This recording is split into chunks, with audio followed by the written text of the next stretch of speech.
Hello and welcome to Jazz Tonight.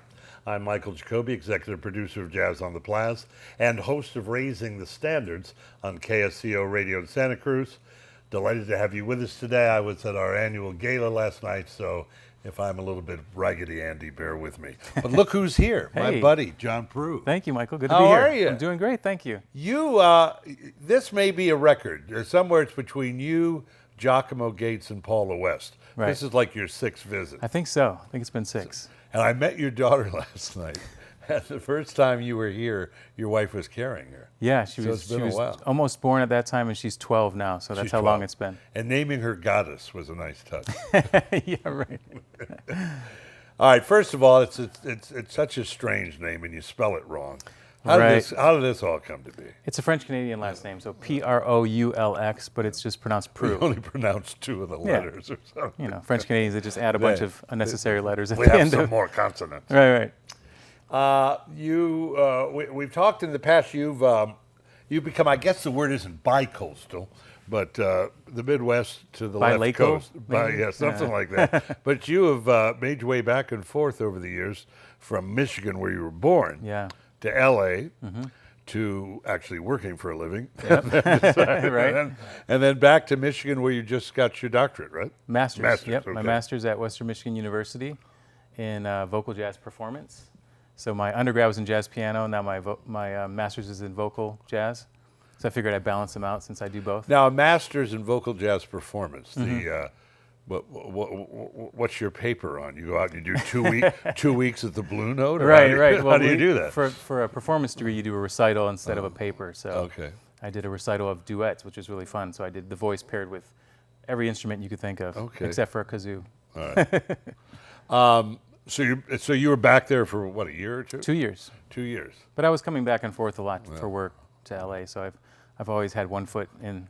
Now you grew up as a young man in Michigan. I did. And when did you first? How old were you when you first came to California? How old? I was 2001, so it was just out of undergrad. Oh, okay. So you learned to drive back there. I did. So you can tell people that like snow. It means they live there, but they never had to drive. Right, exactly.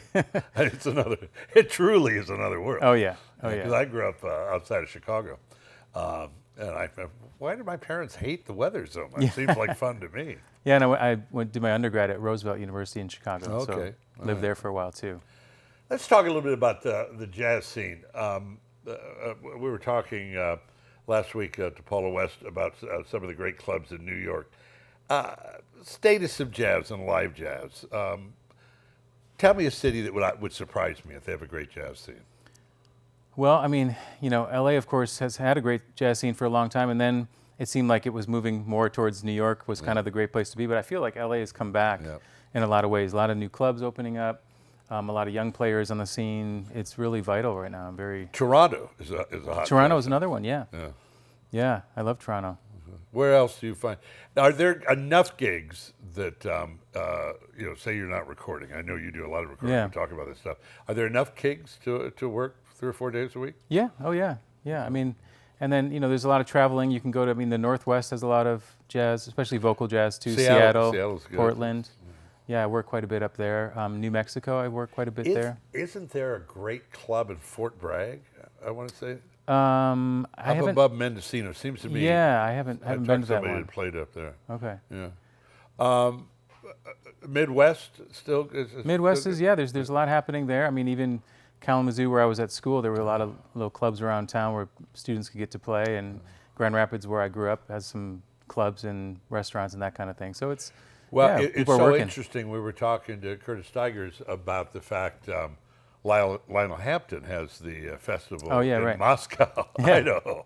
Right. Which I don't think, had he not been from there, would actually have happened. Right. But there are a lot of those little things popping up. Yeah, a lot of festivals, touring clubs. I do a lot of private parties as well, so I'm kind of in that scene since I play and sing. Cheaper to hire one guy than a whole band, Well, needless to say, but you see by the backdrop that we are in the middle, actually the halfway point of our tribute to Chet Baker. Chet Baker, while you never met him, has been an important part of your life.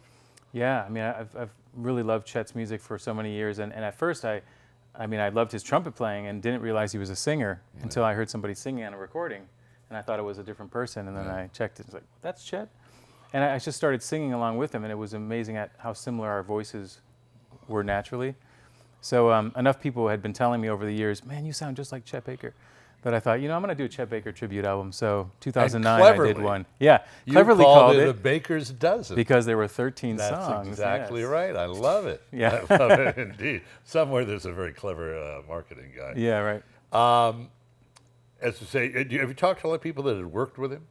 Yeah. In fact, his longtime photographer, William Claxton, yes, came to a gig that I was doing in LA at the place called Vibrato one night, and he came up to me, introduced himself as William Claxton. He was a really tall guy, very slender, really nice, and he said, I was Chet's longtime photographer, and you remind me so much of Chet. He said, maybe you could come over sometime and play for me, and I'll snap some photos, and that's what happened. Actually, he came to my place in North Hollywood at the time, and he brought his camera and just started taking pictures. I said, can I at least put on a nicer T-shirt, and formal T-shirt. Right, my formal T-shirt. And I used those photos for my first album in 2006. Yeah.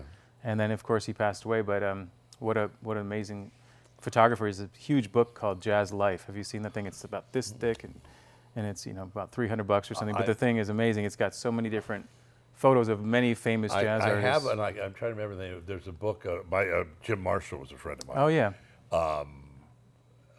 We had a lot of bad habits that we shared, and but Jim has a book.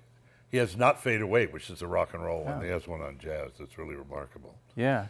Well, he used to tour with Chet, and he would take photos of him, very natural, because he would just be always there with the camera. So all those poses you see of Chet, those are real moments, not posed. If you're not familiar with John Proulx, if the last time you were here was our tribute to Gershwin, which I'm going to guess. Remember when that was? We did Gershwin, did Alice Sinatra. It's probably 4 or 5 years ago. Yeah. What we're going to do is we're going to play a little video, kind of set this up. You recorded this. I was in Italy, on a tour. And a tune that Fred Astaire introduced, right? Yep. And from Girl Crazy. Right, Jerome Kern and Ira Gershwin. And it's The Way You Look Tonight, of course, Frank Sinatra made it famous. Right. And I didn't even know they were making a video of it, so it's very impromptu, but it was just me doing a solo piano vocal version of the tune. And then I saw it posted on YouTube. I thought, that's pretty cool. All right, here's a French-Canadian kid in Italy, John Proulx.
Someday, when I'm awfully low, when the world is cold, I will feel a glow just thinking of you and the way you look tonight. Oh, but you're lovely, with your smile so warm and your cheek so soft. There is nothing for me but to love you just the way you look tonight.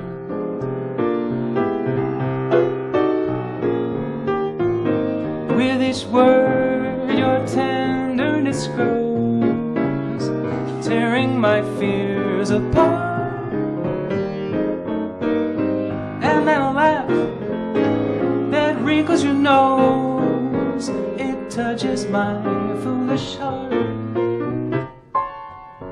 You're lovely, never, never change. Keep that breathless charm, won't you please arrange it? 'Cause I love you just the way you look tonight.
Touches my foolish heart.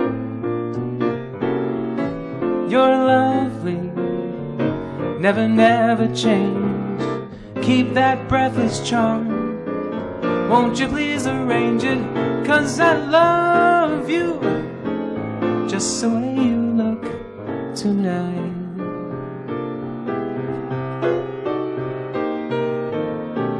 Just the way you look tonight.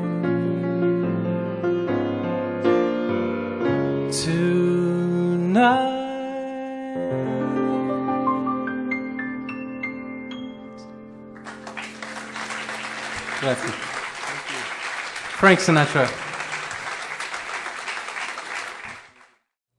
Very nice. Thank you. A very nice version. Certainly, as you say, with Sinatra having the big hit, there's some big shoes to fill. Oh, yeah. And yeah. you done good, partner. Thank you. Talk more to John Proulx in just a moment. I want to take just a second to thank the good folks at the Willow Street family of restaurants, which includes Willow Street Los Gatos, Willow Street Pizza and Tap Room in Willow Glen, and Main Street Burgers.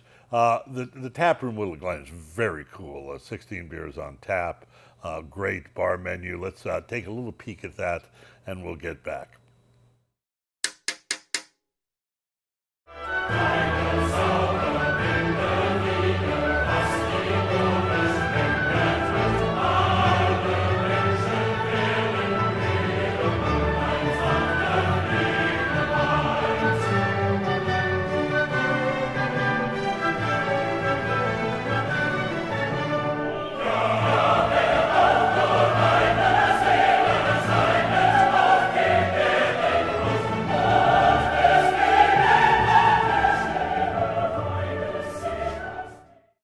Welcome back to Jazz Tonight as we continue our tribute to Chet Baker. And no better way to contribute that, or to continue that tribute, than with our friend John Proulx, the man whose genius was behind the phrase, "a baker's dozen." Yes. That's brilliant. Thank you. And he had 9 cuts on it. Who knows? Yeah. Right. Was that your first CD? No, my first CD came out 2006, Moon and Sand. That The Baker's Dozen was my second album. And 2006 may have been your first year Maybe. at Jazz on the Plaza. Yeah, could have been. Yeah. And then you were here a couple of years, and then Yeah. apparently you had some photographs that I have to buy back or keep hiring you. Anyway. So this resulting in Right. that no one believes I was much thinner. So I became aware of you from the Chet Baker. So somebody said it was probably your publicist sent it to me in 2006. I think I may have still been in Carmel at Caramel. but what a great sound. And Yeah, thanks. Moon and Sand was a marvelous CD, but this is what the Chet Baker thing was more, to me, was more of like the Sinatra Capitol stuff, more of a themed CD. I mean, did you have that feeling about it? Yeah. I mean, I of course, I love the Chet Baker Sings album. Yes. So it was kind of based on a lot of those songs that he had recorded, Time After Time, It Could Happen to You, Look for the Silver Lining, all these great songs that he popularized. But I didn't just want to do the songs as he did them. I wanted to kind of reimagine them, do some different arrangements. So Tamir Hendelman, I don't know if he's been up here yet, wonderful piano player, co-produced that album with me, and he was really into trying to make it sound like Chet, but also fresh and new. Do you do your own arrangements normally? Yeah, I do. Now, you won an Academy Award. No, a Grammy? Grammy, yeah, it was. Pulitzer? Yeah. I can't remember. Wrote a song for Nancy Wilson on her album back in 2007. So it was And quite. you have a Grammy. Yeah, Grammy. So you have a fireplace mantle, so you have a place to put it. Yeah. So Right. that works out all right. Sure. Yeah. Hey, to talk about what you've got something new out. Yeah, I just have an album that came out last year called Say It, and it's on a different label. My first three were with Max Jazz, which is a label that's now kind of defunct, but they were based out of St. Louis. Okay. The new album's on Artist Share, which Maria Schneider has. She was kind of the first person to make that album, or that company known, but it's a crowdfunding kind of platform where you get fans to donate, participate. So it was really nice. Has that worked out well? Because I've heard some horror stories about it. I mean, it's definitely a challenge. I think you can only ask your friends and family so much before, right? Your mom won't come to the phone. Yeah, right. She's like, I gave you your $10. Now stop calling Leave me alone. But no, it's good. It's a way for the fans to be part of your process, and you send little videos with the updates and all that kind of stuff. So this new one has some strings on it too, which I thought was really interesting. Alan Broadbent did some string arrangements. Oh, really? And you've got Gentle Rain, which is a tune by Louis Bonfils. Yeah. It's marvelous. Which is usually done as kind of a bossa. I did it as like a swing tune. Also, Melissa Manchester and I wrote a song on the album together and sang it as a duet. Speaking of Louis Bonfils, we just lost Wild Gilberto. Yeah. Do you know any of those guys? No, unfortunately not. But some great music. I love. Now, you worked with one of the, if you're a jazz fan, one of the vocal icons. You actually worked with Anita O'Day. I did, yeah. She was, I think, 88 years old when I worked with her. Was she clean at the time? Yeah, I think so. But I do remember going to her apartment to rehearse, and it was like 10 o'clock in the morning, and she said, "You want something to drink?" And she opened the fridge, and all there was a Heineken and Ensure. So that was take your pick, right? It was 10 o'clock in the morning. I guess anyway, lose weight. Yeah. But yeah, she was still performing. Maybe not as. I mean, you heard glimpses of how she used to really sound, but it was just so great to be in her presence and all the history behind what she's done. It was really great. If you folks at home want a real thrill, Google Anita O'Day at Newport, right? Yeah, that's and a great. Sweet Georgia Brown. Oh yeah. In fact, she used to do something, these little hand signals. So if she wanted you to go double time, she'd go like this with her hands. And one of the cool things she said to me was, "You kind of remind me of that guy. What's his last name? Peterson?" I said, "Oscar Peterson?" "Yeah, that's the guy." I said, "Oh, thank you so much." Because he was my big influence nice growing up. compliment. Yeah. I mean, she worked with Cal Jader, so many great musicians over the years. Our question this year that we're asking is to everybody, best live show. Doesn't matter genre. Best live show you ever saw. Best live show I ever saw. That's really tough. I probably have to say Tony Bennett, just because. Recently, because what he's doing at his age. I saw him a couple of years ago. I was so amazed, and I played for his daughter Antonia's wedding several years ago, and we had her here. Very nice great. Lady. Yeah, really nice lady, and she opened for her dad, and we were right in the front row, and just to see, I think he's 92, something like that now, still singing great. With these great arrangements, musicians. My wife and I had exactly the same experience 3 years ago. Yeah. And we're in the front row, and I just kept shaking my head. Yeah, I couldn't believe it. Johnny Mathis was another one that I was so amazed that here's this seasoned performer, and he's still just song after song after song, just like delivering, and it's just great to see. It's inspiring for me to see that you can do this your whole life. I saw Peter Allen once. Did you? Wow. Which was pretty special. Yeah. Yeah, he was amazing. I bet. Yeah.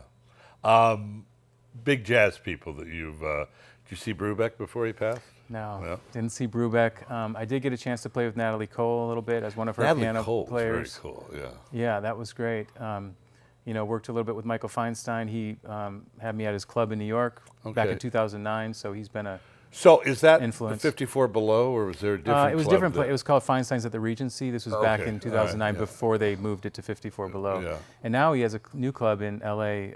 It's Vitello's, but now it's Feinstein's at Vitello. So he's part owner of the club now, and it's become a real happening spot. Do you do Feinstein's in the city? I haven't been to the one up here yet. It's amazing. Yeah, I've heard. It's a perfect. Were you ever up there when it was the Raz Room? Yeah. Okay. Yeah. Great little room. Yeah, really nice. And a great sound, but boy, you'd be perfect up there. Yeah. Where do you normally play? Where do you live in LA, in the area? We're in South Pasadena. Okay. Kind of reminds me a little bit of Michigan. It has that sort of Midwest vibe to it. Yeah. Yeah. So Pasadena's beautiful. Yeah, and then, most of the time in LA, you just want to be in a place where you can actually walk somewhere because you're in your car all the time. You can walk to your car. Yeah, where you can walk to your car. True. So you play Catalina? I mean, what kind of? Yeah, if somebody's Catalina. in LA is my question. Where can they catch? Yeah, you? Catalina, Vitello's, Feinstein's at Vitello's. There's a bunch of new places that I haven't. There's a place called the Blue Whale that's been around for a while. I played there many years ago, but that's a real happening place. Another place called Sam First. There's a bunch of new clubs that are kind of just in the last couple of years since I've been away. So I'm looking forward to exploring all the new venues. And you've played the deal in Palm Springs with my friend Alan Schultz. Yeah. The used to be involved with KON. Yeah, and then there's also a guy there, Pete Carlson. Pete Carlson owns the golf shop. Right, and I used to play at that, the golf and tennis shop. And then because I'm a tennis player, I was to say, can I get some deal on some shoes? So I usually come away with some shoes and a racket or something after the gig.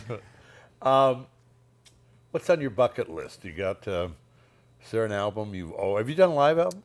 I have not. That's what I would love to do, a live album. I still would like to do a holiday album. I so many times I get to the holiday season, I'm like, but then people you can't say, do it. All right, then it's already gone. Do it in February. Right, you got to do it when it's hot outside, right? So I would love to do that. And I don't know. there's so many different things I could do. I just have to think about it some more. Your own stuff. I have a theory that when you start out, because of accessibility, that you do more standards. Yeah. And if you write your own stuff, maybe you throw in 1 out of 6. Right. 2 out of 8. And then as you progress, you can, take the luxury or have the luxury of doing more 6 or originals. 8 on. Yeah.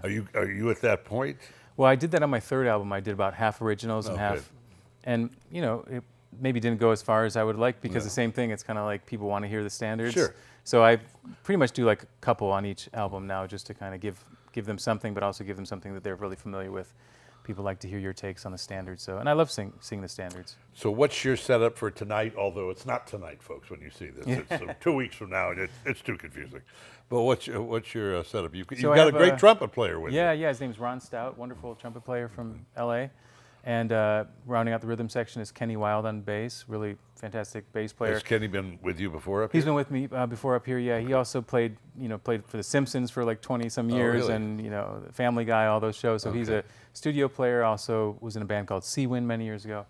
But really nice player, great reader. And then Kendall Kay, originally from South Africa, is on drums.